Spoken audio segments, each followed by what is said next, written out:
10 years ago, it became clear that this is what I call the crown jewel of all my practices.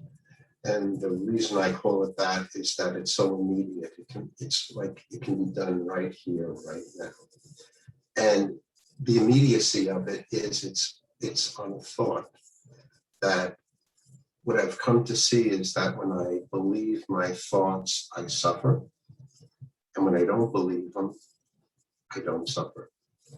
And the work is looking and inquiring into our beliefs.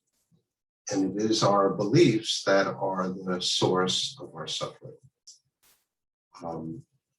So just as an example, just to see how this works, let's just try this little exercise. For a moment, let's just find where we can be relaxed. I see Man on Fire looking really kind of relaxed there with his hands on his lap. I mean, he's got the right position there. So we could model, he's modeling for us what we're about. So give yourself a moment to just relax. Eyes closed if you prefer. And if you wish to keep them open, that's good as well. And as you're sitting quietly,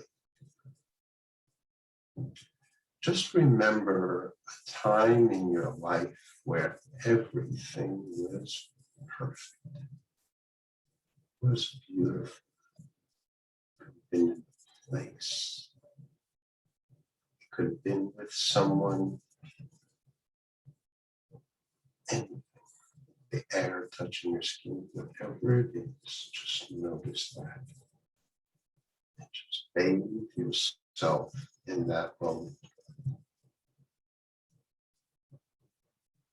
And as you're relishing and enjoying it, notice when you leave.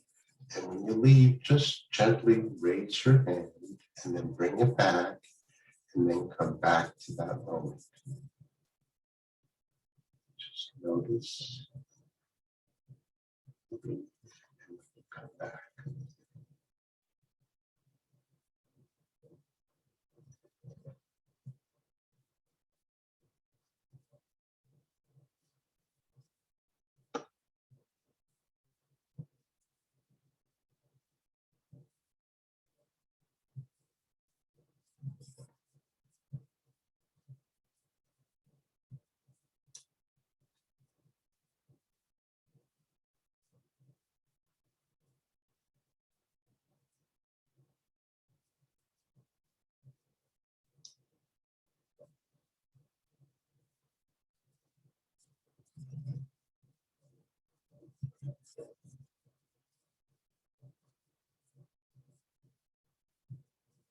Good.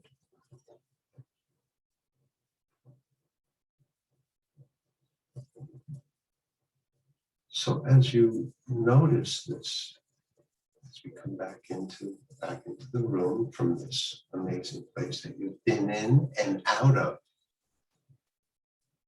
notice that even in the moment of having paradise right before us, thoughts come and take us away. Can't help it. This is what thoughts do. And when we happen to believe the thought that takes us away, we've left paradise, and we will be in what could be our version of suffering or hell or just distraction. So as much as we want paradise, as much as we want everything to be perfect and lovely, and it is, we have thoughts that come. Now, the work is the possibility of noticing what are those thoughts that take us away and how to inquire into them. So before we begin, is there anything that you have noticed? Is it okay if we do interaction with people in this? Yeah, great. So what is it that you notice just in that brief exercise? What is it that is clear, that became clear for you, if anything?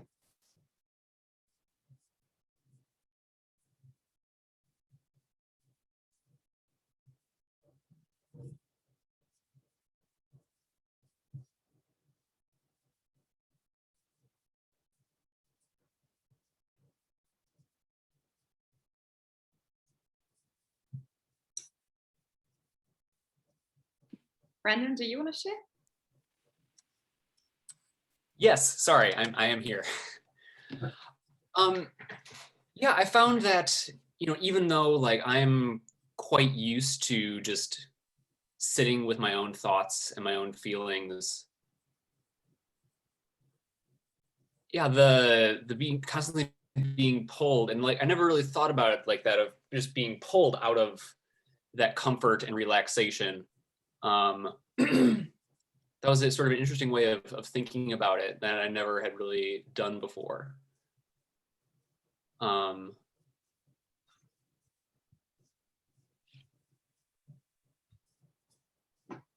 don't know. It's just different from what I do this kind of stuff all the time. Just a new revelation, I suppose. And this is going on all the time. I mean, all the time. I mean, you could be engaged in the greatest conversation, the most connecting conversation, and what arises is, oh, I have dinner tonight. What am I going to have for dinner? And the mind will just move away, and then you come back. However, there's this gap where we've disconnected. Sometimes the thought is, oh, I should have done this. And then all of a sudden there's that rush of energy in the pit of our stomach, and we leave the conversation. So this is continually going on. So what the work is about is noticing these stressful thoughts. What is it that I'm thinking and believing that is the source of my suffering? I thought today what we would do is look at the thoughts in terms of relationship. I mean, everyone is in relationship. There's something that goes on, and nothing could be more immediate and more stressful and more delightful than relationship. So you get both. And usually the beginning is really exciting and fun. I call that NRE, new relationship energy. Nothing can go wrong. And then give it a month or two, and then all of a sudden we notice all these flaws, and life starts shifting for us. And as we go into this this shift of something is wrong, then things start happening. This anxiety, whatever it is, separation, disconnection. Do we recognize this? Is this my saying anything that is new for you? Martin, there's something else for me that in relationship, it's not so much the thought that something is wrong, is that the fear that it's gonna go wrong. It's like trying to hold on to the right in a particular way. That's right, exactly. So what is that? What would be the thought that would take you out of your relationship? Are you asking me? Yeah. This is gonna. So end. here you are. You're with the one, and well, it's been going great. And what is the belief that would move you away? This is not gonna last. It's not going to last. So notice that. Here it is. You're with the one, and we've gone into a future. We've left into something that doesn't even exist. And we live there, and we believe it for the moment. And what happened to the one that we loved? We, in fact, in that moment, we did exactly what we feared. And this is new. I mean, I was just pointing out what we do all the time. I was with my cats yesterday. Oh my God, I love my cats. And they were looking at me, and all of a sudden I felt this pain. Like I say, I love them so much, it hurts. Well, I love them so much, it hurts because I was imagining that they died, right? I mean, the ones that I love are gonna die. So here I am with the ones I love, and I've already killed them in my mind, right? Isn't this what we do? I mean, and we believe it. So we sit and we hurt. And then we imagine and start strategizing, how am I going to save this relationship? And nothing happened other than this whole thing. So this is what this is about. The work is quite simple. It's many forms of it. I mean, you could, if you look at Bhagavad Gita, Upanishads, they all talk about it. Tao Te Ching. I mean, it goes on and on. The awareness that the mind is that which is the source of suffering. It cannot be anything else. We can blame the world, and ultimately it is happening here. So this is what this hour that Eloah has given me is just to remind you and open the door that if you think that someone is hurting you or that something is really wrong, take a look and see what you're thinking and believing. What, yeah, Brendan, is there something arising? No, I was just nodding in contemplation. Yeah. What about you, Manifier? Since I see your picture, I'd love to connect with you.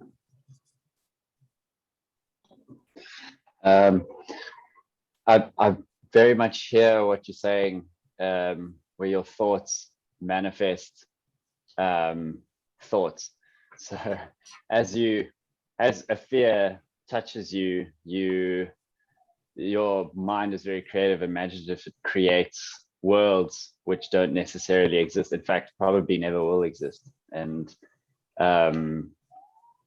you then become the firefighter for the fire that you created, and you're running around in this hot suit, sweating for no reason, if you will.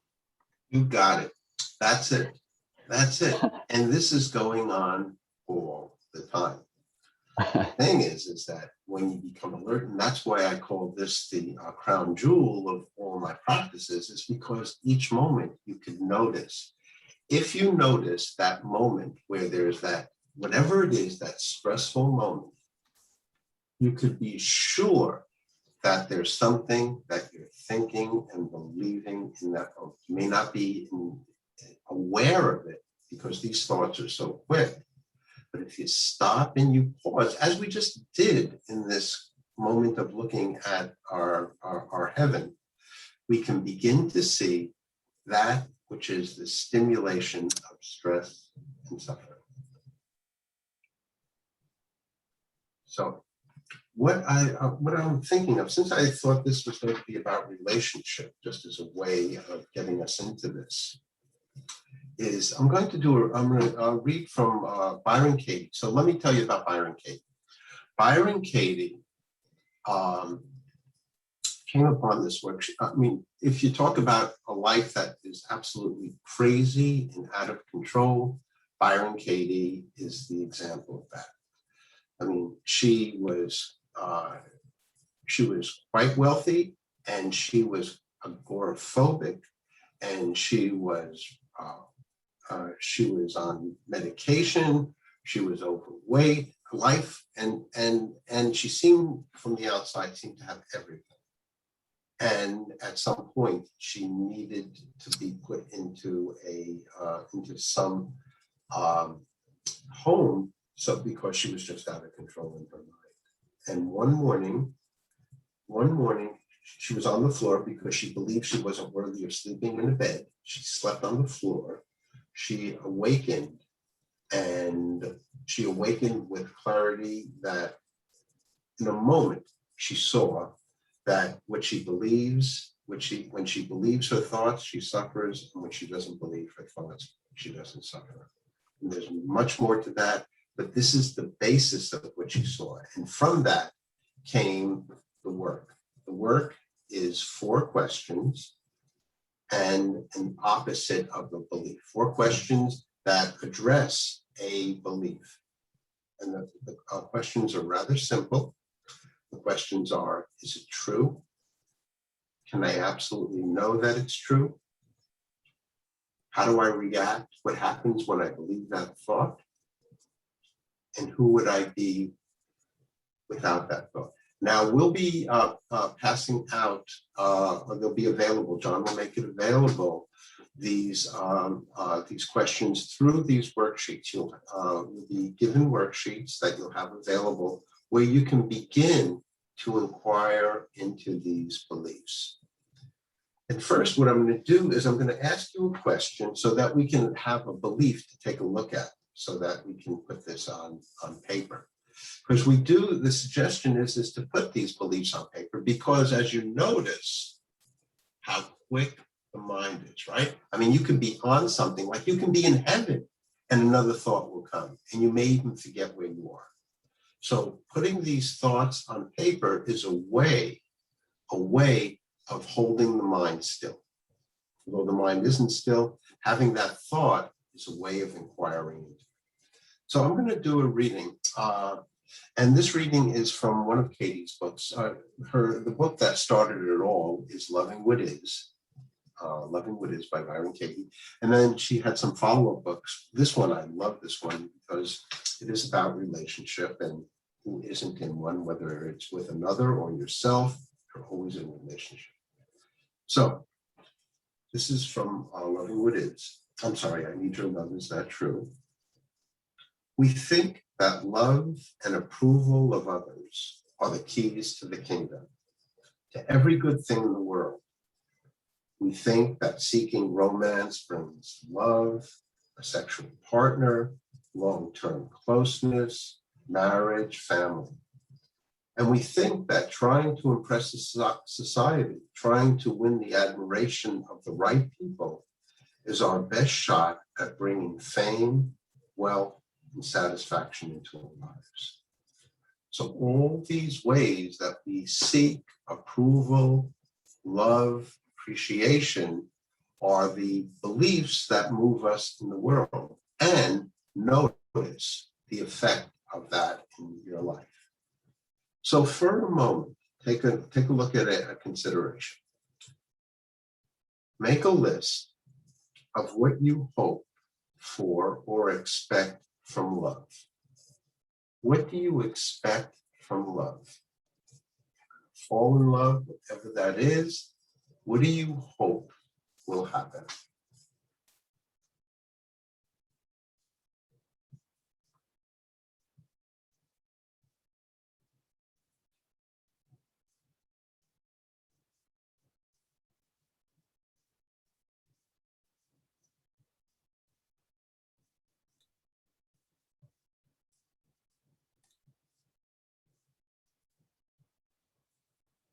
When you have at least 3 items, just let me know. Thank you, Brent. Thank you,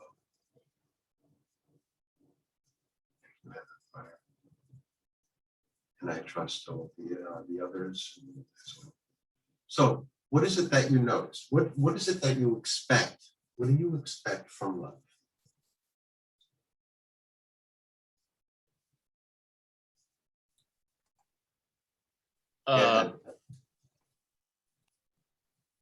Yes. Sorry. Yeah, Brenda. Okay, please. cool. I wrote happiness, trust, enjoyment, and fulfillment. Yes. Yeah. Thank you. Eloah, Yeah, I was aware that John wanted to share as well, so I will share mine, and then maybe John can follow. Good. I hope that I will feel safe. I hope that I will be as joyous as ever, and that I won't feel alone. What was the last one, please? That I won't feel alone. You won't feel alone. Thank you. Do we recognize all of these so far? I mean, is there anything here that's new?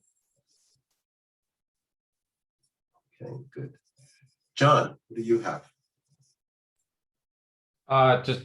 It's spot on what Brandon and Eloah said, the fulfillment, the joy, and then also that fear of feeling alone and feeling, in a relationship, but still feeling that,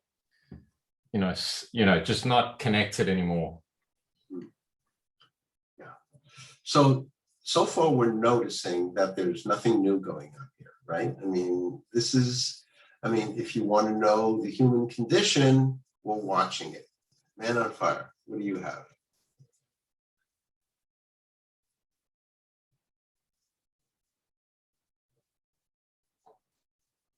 I have connection, companionship, and compassion, and apparently alliteration. What was the last one? I said alliteration, apparently. Connection, compassion, and companionship. I love all those C's. Yes, the three C's. Great. So we're seeing that this runs through us all. There's nothing new going on here, and yet for each of us, it's so special and so individual. So this is where we'll move into the work. Okay, and at some point, John, not right now, in a moment, I'll ask you about the one belief at a time workshop. So think of a time in relationship when one of those items that you mentioned was not met. Think of a specific moment with a specific person, if you will. If not, that's fine. If you find it with another person, I think that would support this exercise a little bit better, but no worries. Where this in your relationship, it didn't work, and what happened? What was the belief at the time? What do you believe happened? They didn't listen to me. They ignored me. They cheated on me. They lied to me. Whatever it was, that was the moment, a moment that hurt.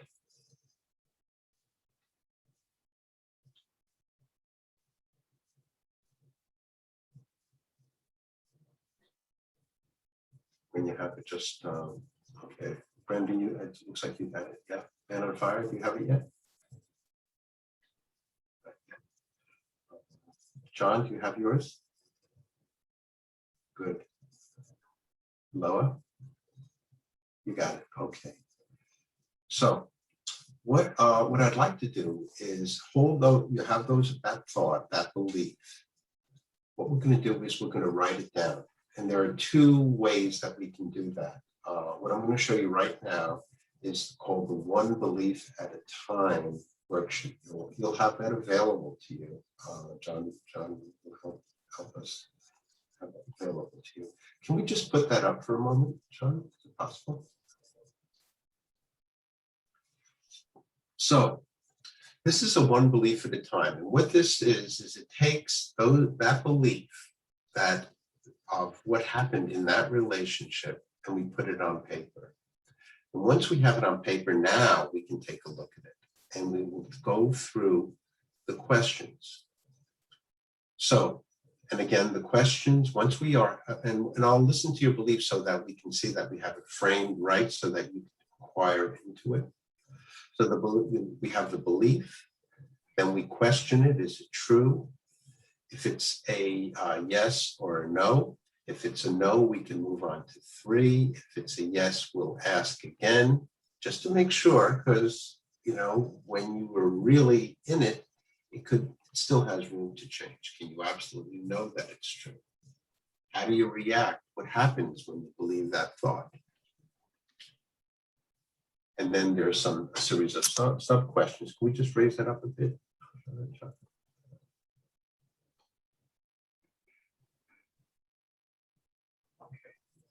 And is there a second side to that we have in the next page?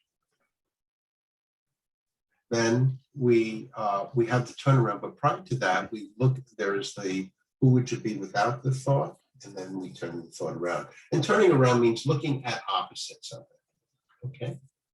And this sheet will be available as well as a Judge Your Neighbor worksheet. I'll speak about that a little bit later. So let's go and write down your thought. You have your thought written down. We can go off this right now, John. Thank you. Okay, so what belief do you have? John, what was your belief?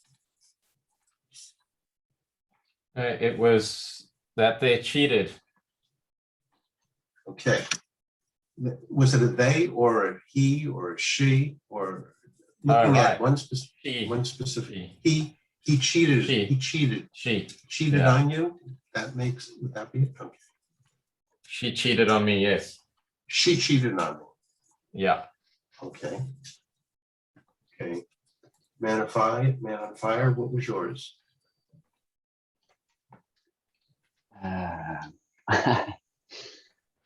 So say I've said there was lacking compassion for a moment in beauty, i.e. stopping to look at the stars and recognizing that we're rushing through the moment, i.e. being self-aware of that. She was self-aware that she pushed us through the moment and we didn't get to appreciate it. And specifically saying that, so drawing attention to her self-awareness, but then not actually apologizing for doing so. So everything was there except the apology. Okay. So for inquiry, we're going to make this really compact and neat so the mind can hold on to it. So would it make sense to say she didn't apologize? Sure, yeah. Yeah, does that, okay. So it'll be easy as we inquire into this. She didn't apologize. Okay. Hello, what was yours? He let me go. What's that? He let me go. He let you go? Yeah.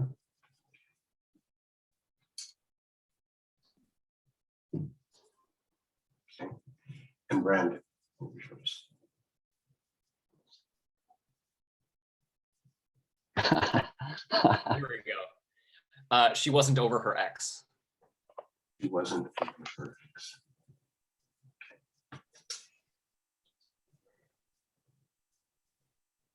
Okay.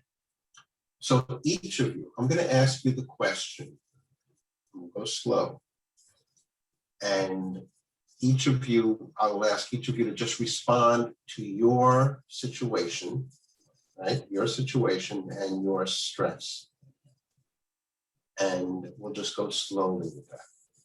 So as you sit in the situation that you had, where that stress in that relationship happened, where she cheated on me, John, where she didn't apologize, where he let me go, that point where that happened, and the point that it became clear she wasn't over her ex in that moment.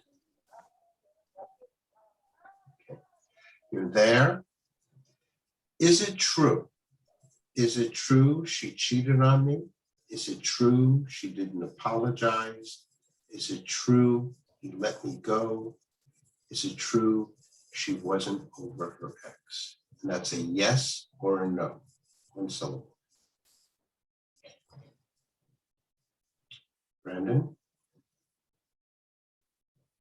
Yes. John? That's a yes. Mm-hmm. Man on fire? Yes. Eloah?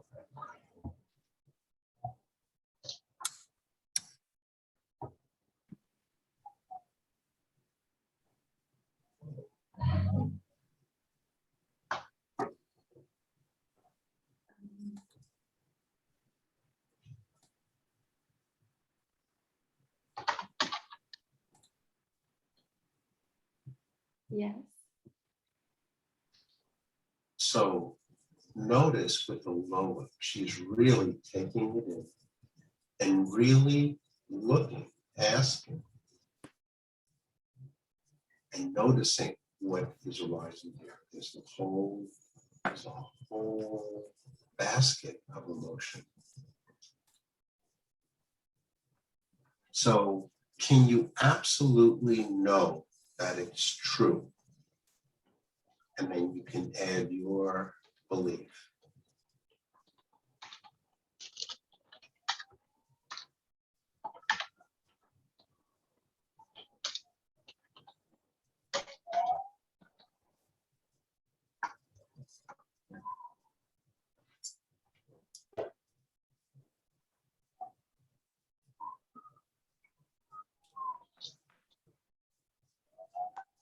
Man of fire?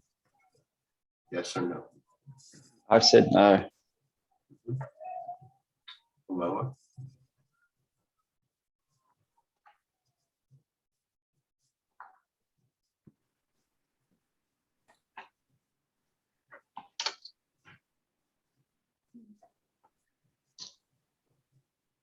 Yes.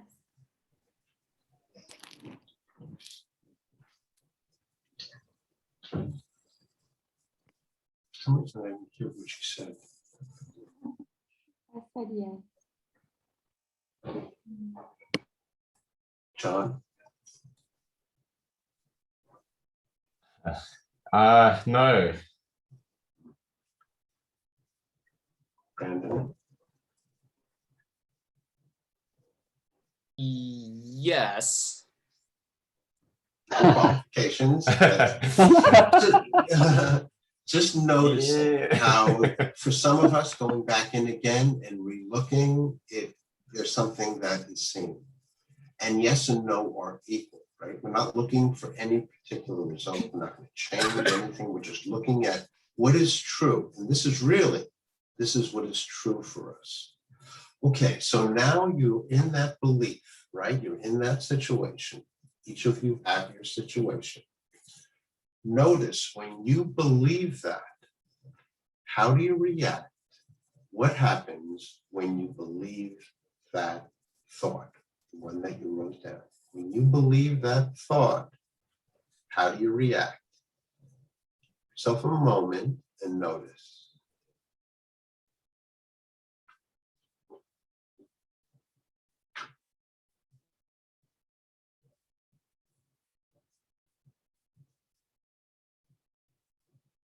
And for each, when I call on you, just one item that comes up. I know there's a plethora of stuff, and we're just going to do, we'll do a couple of rotations just so that we can see when we believe the thought, how do I react? What happens? Brandon? Happy. Happy. John, what happens? How do you react when you believe that thought? That was it. She cheated on me. Is that? Yeah. I'm triggered into anger. Yeah, noticing anger. Then on fire.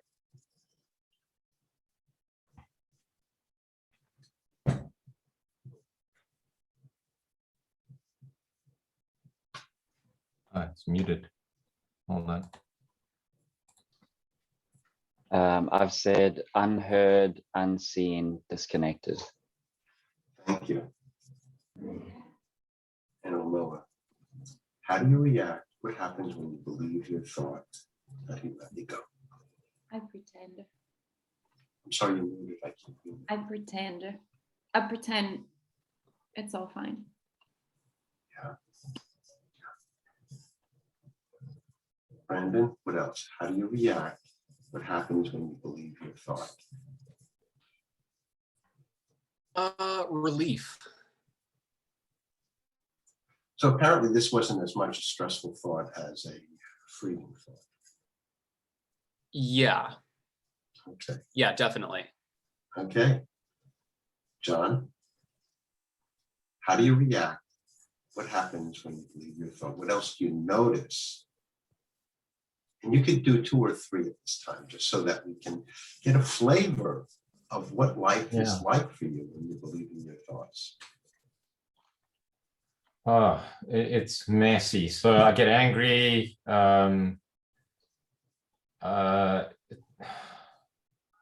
Just really frustrated and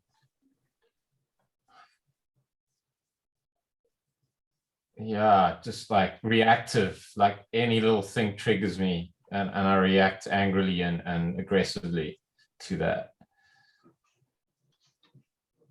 How do you treat that person when you're believing your thought that she cheated on you? Contempt, distrust,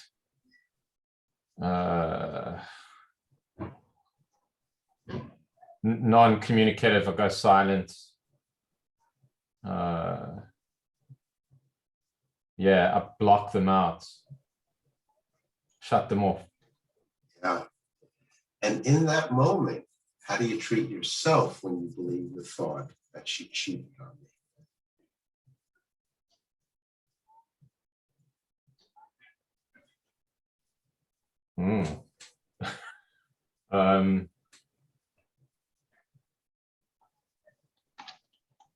Can you ask that again, please? Yeah. So you're in that situation, you realize that she cheated on you. How do you, what happens to you? How do you treat yourself in that moment? You know how you're treating her with contempt and all of that. What happens? How are you treating yourself? What are the stories you're telling yourself? Yeah, like I'm not good enough and I'm gonna end up alone and she doesn't want me.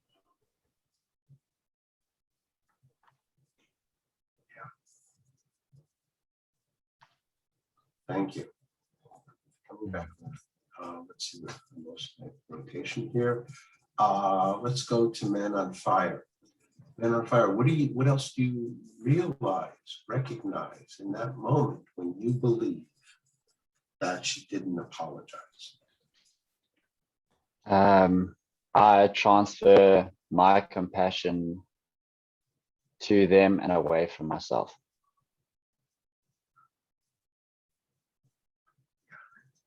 And how do you treat them when you're believing, that she didn't apologize? How do you treat them at that moment? Notice.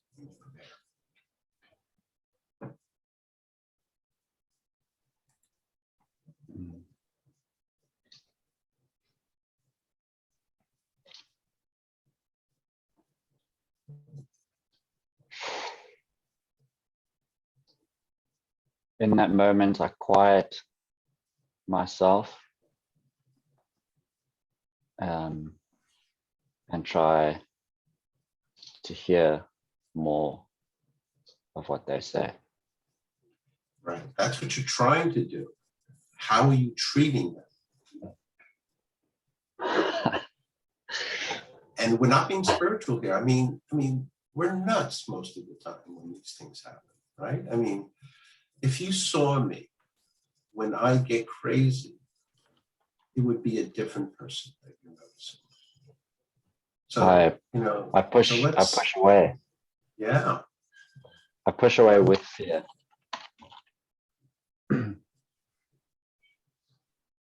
Yeah. What else do you notice? How you treat them when you believe that thought.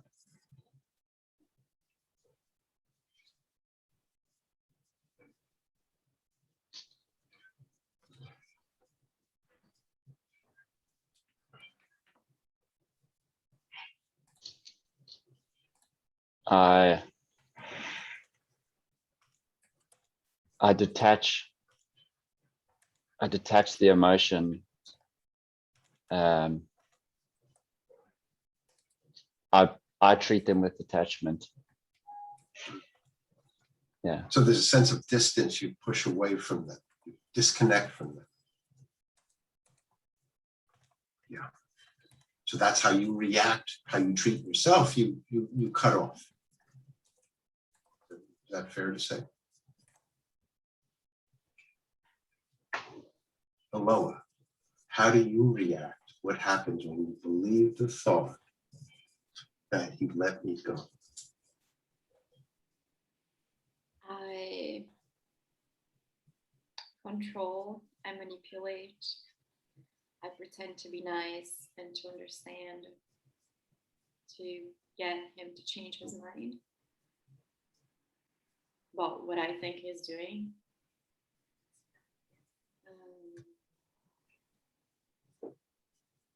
I tell myself there is something wrong with me. I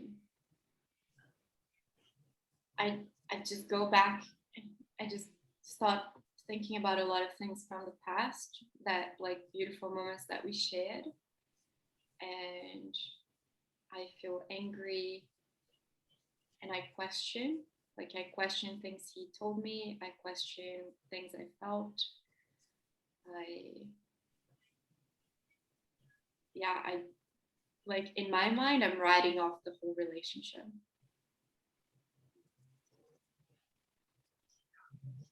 So notice, this is, I mean, Eloah has some practice in this, and what she's doing is she's going in and looking at all the way, this is what life looks like when we believe a thought that is stressful in this moment. And we think that that they're the cause of my suffering.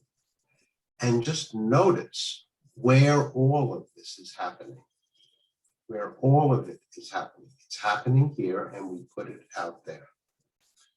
However, that doesn't diminish it in any way. We're just noticing. And as you can see, hearing from you all, notice what arises when you believe your thought. So in the moment, who would you be without that thought in that situation? Go back into that situation. And if you didn't have the thought, she cheated on me, she didn't apologize, he let me go, she wasn't over her ex, all of that. What is life like for you in that moment without that thought in that moment?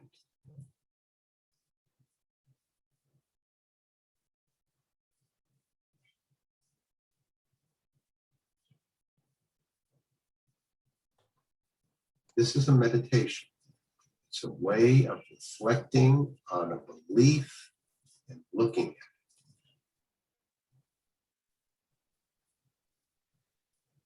If I didn't have the belief that she wasn't over her ex, I would have been stressed. I would have thought that there was something wrong with me. There was something wrong with the relationship.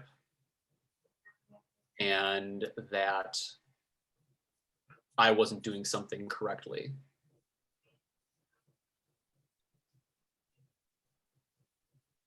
Thank you. Man on fire. If you didn't have the thought that she didn't apologize, what would life be like for you in that moment with her? With you?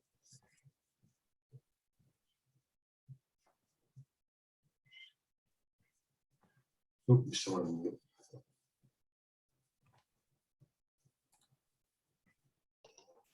I've written, who would I be without that thought? I would be playful, happy, free, content in the moment. Thank you. John? Yeah, it would definitely be peaceful. So that my experience that there's something wrong would be the opposite of that. So there wouldn't be all that reaction and all that being triggered. It would just be really peaceful. And it would be like it'd be some sort of freedom there too. Yeah. Good to notice, and as you notice it, just allow that to be. I mean, because that's what's living in you. Although we talk about it then, it's living in you right now. Mm-hmm. Yeah. Eloah. Who would you think without that? I feel fresh. I can feel the rock underneath me. I can hear the ocean. I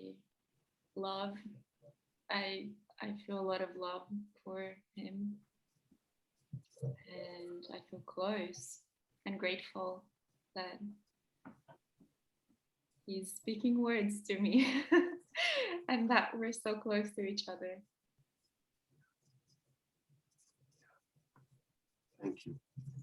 So notice that with the thought, there's this whole bunch of emotion, stress, pain, and suffering. And without the thought, there's connection, there's love, there's calm, and nothing really happened. I mean, this is all that's going on. You're noticing the thoughts that are believed that kick us out of heaven. Because what you describe, what life is like for you without the thought, is a heaven. It's heaven. It's like presence. This is what life is. This is life. The other is this belief on top of that. This is important because this is how we live our lives. And we think that the other is the source of my misery. And that is universal. That's a universal problem. And as you wake up to that, you notice, I see Eloah's smile is what life is like without the thought. And I see that in your faces, there's a sense of relief. So this is an awareness that I've been doing this for 10 years. I've been actually doing this kind of stuff longer, and it's a continual practice. So the door is opening, as Leonard Cohen says, there's the crack and the light comes in, the light is in. However, the work continues. That's why it's called the work. Now let's look at this. Let's look at the opposite of that, right? Let's look at the opposite of what we're believing. All right. I'll run Brandon, the opposite of yours, that she wasn't over her ex. What would an opposite be?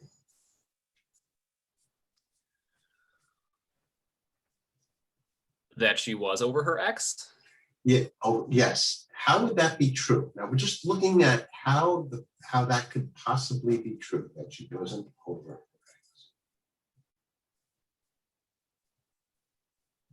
How could it possibly be true that she was over her ex? She was over her ex. Yes, you're right, because you said she wasn't. Yes. How is that possible?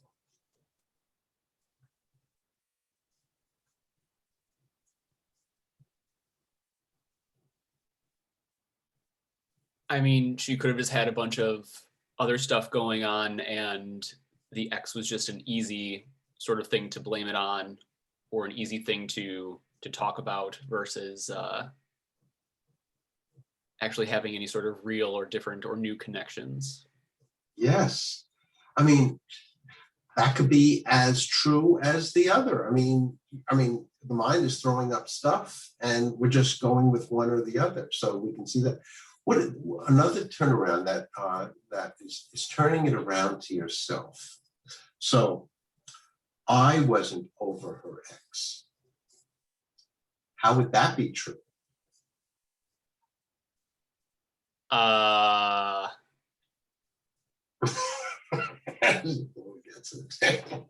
actually surprisingly makes more sense. There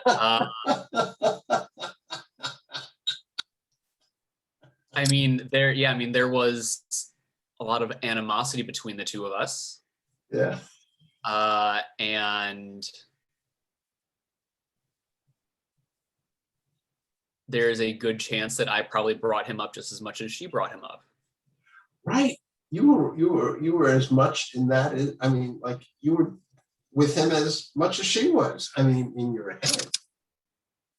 This is all funny when we can see it.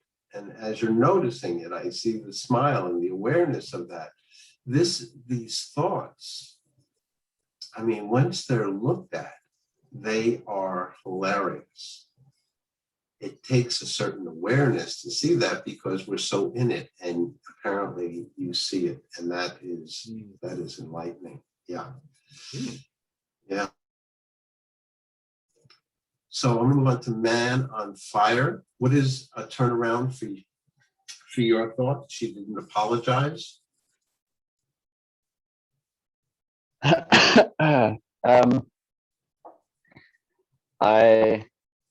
I was choosing not to read between the lines where the apology actually was, and at the same time, not apologizing to myself for stopping and getting in the way. So make it pithy. So is it I didn't apologize? Yeah, I didn't apologize. How is that true? I didn't apologize I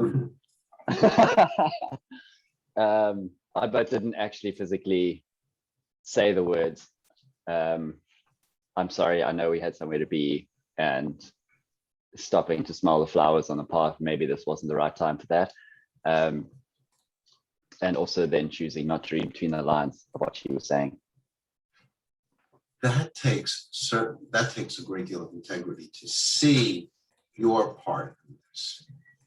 And this is enlightening, to notice that what we put on others is something that we also need to take a look at. And I would say, let us be the model of how to apologize. You know, I mean, let us apologize first before we want someone else to apologize, so to speak. So thank you for that. And then there are other turnarounds. She didn't apologize. She did apologize for that, or she didn't apologize to me. I didn't apologize to her. I did apologize. There are a number of turnarounds in the worksheet that point you in that direction. Thank you for that. And thank you for your integrity in seeing that. Yes.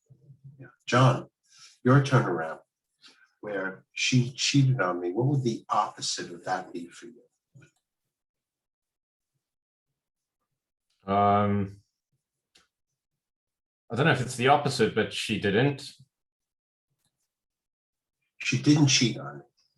How is that true? I suppose that would be the opposite. How's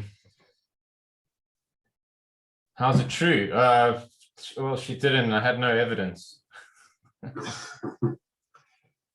Yeah. What about turning it around completely to yourself? I cheated on me. How did you cheat on yourself in that moment?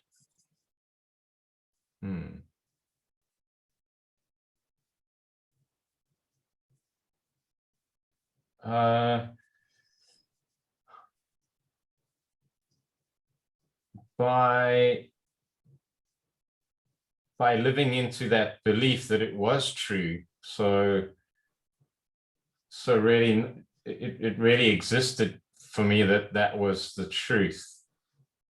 So I guess I was lying to myself, really. Wow. Wow. That is huge.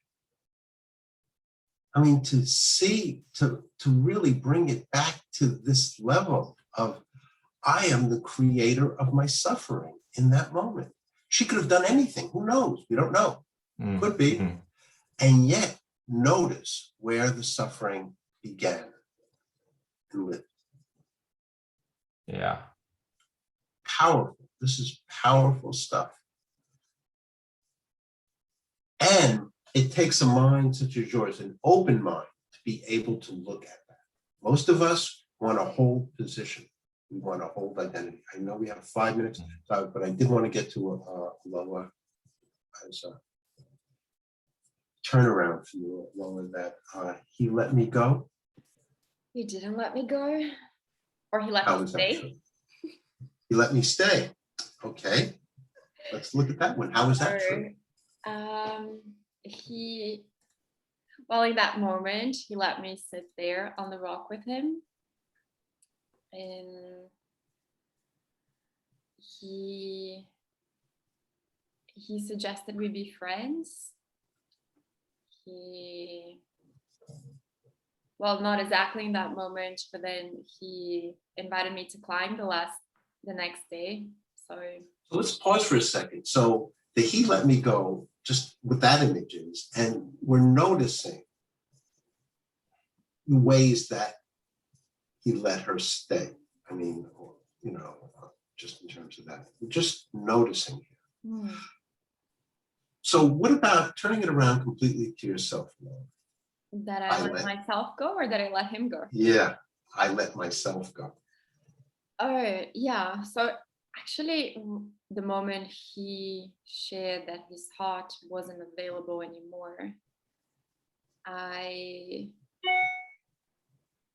didn't allow myself to feel anything.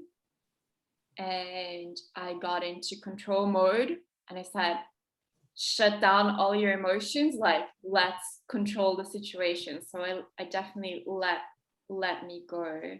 And then I started justifying, right? Like, I'm not good enough. There's something wrong with me. So he lets me go, I let me go. And then I start saying all these things about myself.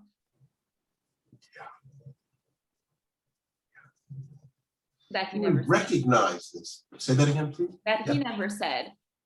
He never said. Yeah. Yeah. So noticing, I mean, there's nothing new going on. We know all of this from whether it be in our situation or in other situations. What this points us to is that what we're thinking and believing may not be true. Actually, I'll be stronger than that. It's not true, ever. Now that sounds like a real strong statement, and I invite you through the worksheets. The Judge Your Neighbor worksheet that I mentioned is taking one of those thoughts, and then it's asking 6 more questions to help you unfold and open up that. And again, John will make that available to us. And really, this is an opportunity. You want to know what freedom looks like? This is it. Once you're free and see what you see what these thoughts are, that is freedom. That can even be called enlightenment, because you're enlightened to the beliefs that cause you suffering. And when you're enlightened to that, there's freedom. So I know it's 2 minutes before the hour, but I just want to give us the space and just express appreciation to all of you for jumping in. And, you know, Man on Fire, you showed yourself on camera, so I went after you. I hope you're okay with that. And Brandon, you're thank you for being there, and John, and all. Thank you all. Of course. It's been great to just sit with you all and play, and thank you for this invitation. Yeah. Thank you. So much. Thank you, Martin. Mm-hmm. Yeah. This was excellent. I'm really excited to do this with my imposter syndrome lies that I tell myself. Beautiful, beautiful. Yeah, and there's actually a free service called work.com where there are helpline volunteers. They call them helpline. They do what I'm doing with you, and it's free, 24/7. And are you in the helpline, Eloah? Have you been in the helpline? No, I don't facilitate in the helpline. I've used it many times, but I haven't facilitated it yet. No. Right. Yeah. So it's available. You have that available. There are many resources available. The books, the worksheets, the work.com, all of that is there for you. And there's no charge for any of that. Yeah. So I will go ahead. I just want to say as well that every participant is in a lucky draw right now to get 1 hour session privately with Martin. So fingers crossed you can get one yourself. There are 3 available. And thank you so much, Martin. Yeah, it never gets old, but like it never gets outdated. So I appreciate it. Thank you. Thank you so much.